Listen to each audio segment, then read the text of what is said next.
Welcome to this presentation on arts appreciation. Today, we'll explore how creativity, imagination, and expression shift the world of arts. Let's begin. What is the art appreciation? I have no idea. But the art appreciation is understanding and valuing and analyzing arts, involved in observation and interpretation and evaluation. However, art appreciation is more than just looking at a painting or sculpture. It is about deeply engaging with art. Understanding is the meaning of interpreting its message with evaluating and in fact. Okay, so let's move up tayo sa key terms. So meron tayo dito which is creativity, imagination, expression, originality, perspective, emotion, beauty. Lahat po ay kailangan po natin yan. Just because to truly appreciate art, we need to understand key concepts like creativity, originality, and emotion. These elements help and define what make arts unique and powerful.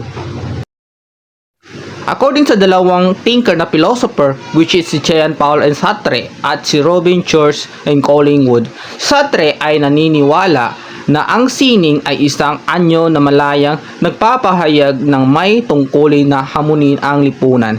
Samantala naman si Collingwood ay naniniwala na ang sining daw ay isang paraan na nagpapahayag na malalim ng emosyon upang matulungan daw ang mga tao na maunawaan ang kanilang malalim na nararamdaman. Difference, form, and their rules. So dito, meron tayo 5 example which is the visual arts. So parang siya sining na ginagamitan ng visual tulad ng pagpipinta o iskaltura. So sa film naman parang kwento, gamit ang gumagalaw na himay. So sa performance arts, parang live na nagtatanghal sa maraming tao. So sa poetry naman parang spoken words na nagpapahayag ng emotion or mensahe na sa pamamagitan ng tula. So sa painting naman para siyang sinaunang mga painting na pinapahiwatig ang mula sa noon na buhay. So my topic is all about performance art. So performance art is a live art from using the artist's body and props and audience interaction. It emphasizes concept or traditional aesthetic and techniques. So with is performance art is ito yung mga performance art na kadalasang ginagamit ng mga artist sa live na mga action or we have kilos or galaw. Kaganapan din itong ginagamit sa interaction. So, sa poetry performance, express emotion or truths or words or tone and rhyme some pets draw inspiration from others forms. So, ibig sabihin, poetry performance is nagtantanghal ng tula ang isang sining, pagbibigay ng buhay sa mga tula or sa mga kombinasyon ng boses, paggalaw at presensyo sa entablado. Example, boses ginagamit sa performs ang kanilang boses upang mahihatid ang ritmo or tono ng inyong poetry performance. Let's proceed to architecture. The design of buildings and space combine functionality with aesthetic to create meaningful to structure. So, ang architecture ay isang sining o at agham na pandesisyon ng mga gusali at Espanyol.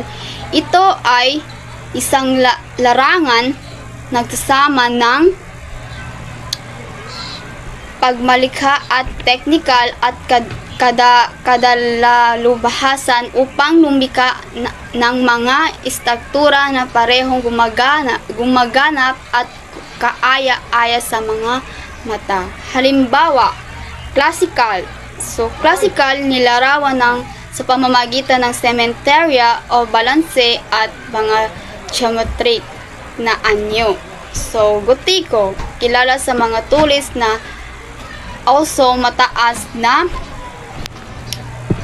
tore at mga bintana stained glass.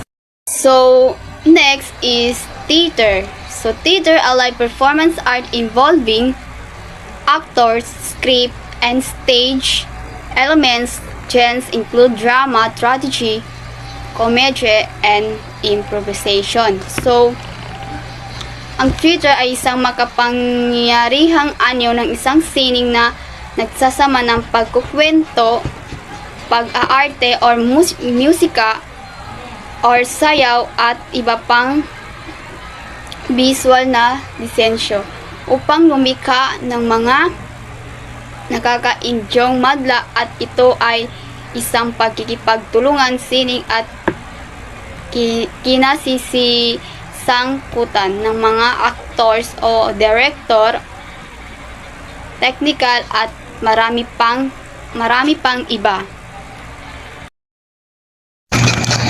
Dance. A movement-based art form set to music. Some dance styles follow strict choreography, while others allow free expression. Ang sabi po dito, ang sayaw daw po ay binubuo ng mga galaw at kilos na ginagamitan natin ng mga estilo at sinasabayan ng mga musika.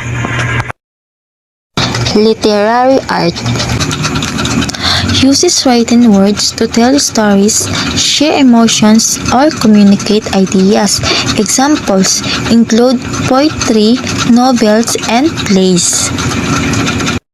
Ang literary art ay isang sining na kung saan maaari tayong mag-express ng ating emotion sa pamamagitan ng pagsusulat. Halimbawa na lang nito, mga nobela o mga tula.